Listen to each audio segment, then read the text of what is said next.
basement. These are all things that you learn. It's not that, it's not rocket science, but these are things that you can take for granted in a developed market like US. In India, you have to figure these things out. And I'll tell you that just figuring these things out makes you differentiated, right? Because most other people are not able to figure these things out. So once the manufacturing was figured out, then you come to logistics, okay? In India, now there are several good options and I think services have improved. But when we started, Blue Dart was the only game in town who we could call a national level courier provider, right? And even Blue Dart is not able to function effectively in every region because there are region-specific nuances. For instance, in Mumbai you have to pay octroi. In Kolkata you have to go through the labor union or something. Kerala there is absolutely, only bus service works. Chandigarh, it takes 3 days for us to ship to Chandigarh from Bangalore. So there are these local nuances in India all over the place. And in US you have FedEx or USPS, and you can predict that if I ship today, I have 3 options: next day delivery or 3-day delivery. It's not so in India. So you have to figure out for this state or this city, which courier is the best.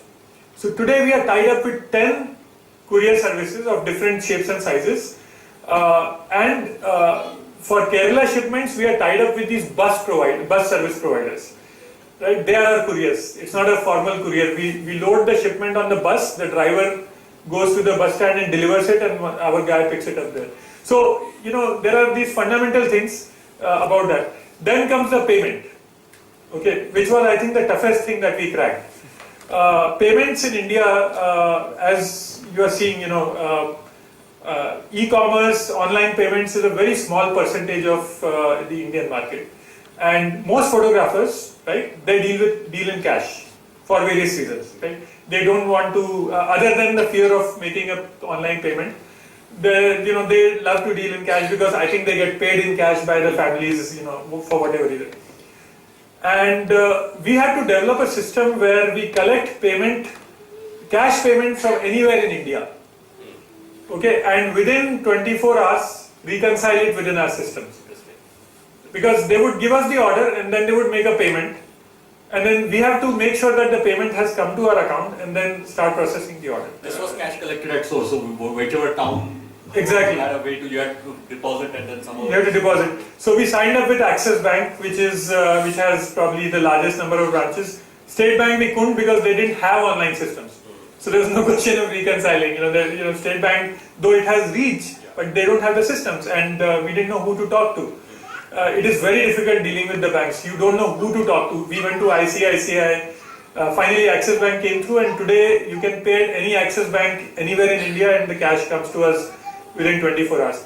But our software system has to reconcile that with our payment system, order management system, and deliver it. So these are things that again in US will never face this challenge. It's all there. That infrastructure is there. But here you have to build it, and every business has to build it, right? And that's why Flipkart has done their own thing. So here in India, when you're doing this kind of a business, you have to overcome the lack of infrastructure, the lack of adoption of these technologies, and so on. And in spite of that, grow. And I think people who are able to do that.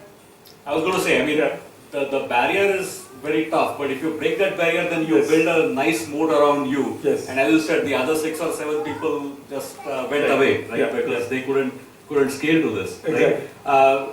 You described the manufacturing part and the logistics part and the payment part quite well.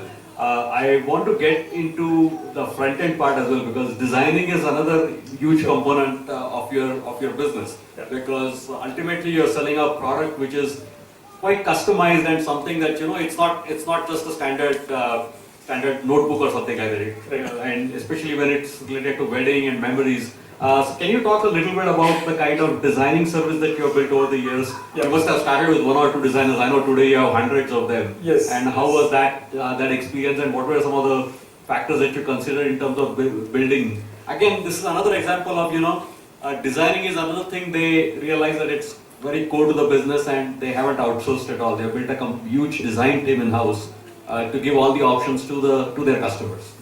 Yeah, when we started, and one of the VCs that funded us, they asked us whether you'll do design services, and both of us being, having worked with product companies, our initial reaction was, no, we'll never get into services. We want to just sell products.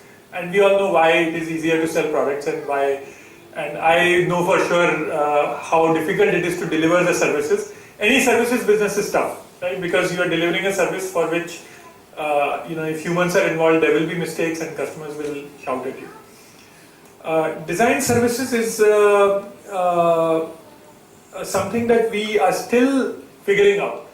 I cannot say that today we have figured out everything that we have to figure out. We started with 4 designers initially. In a year or so it grew to 50. Now we are 300 plus, 350, around 350 designers in the company. And the challenge is, it is almost like the first 5 years when India started doing software, outsourced software development. There were no standards, we could not communicate with the customer, we could not understand what they are saying. Today you can say that there is an Infosys or a Wipro or many other companies, many companies in Pune that do outsourced development.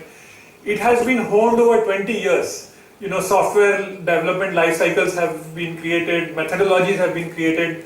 Customers are sophisticated, they know how to communicate, they are professional, right? All those things we do not have the luxury of, right? There is no standardization in design.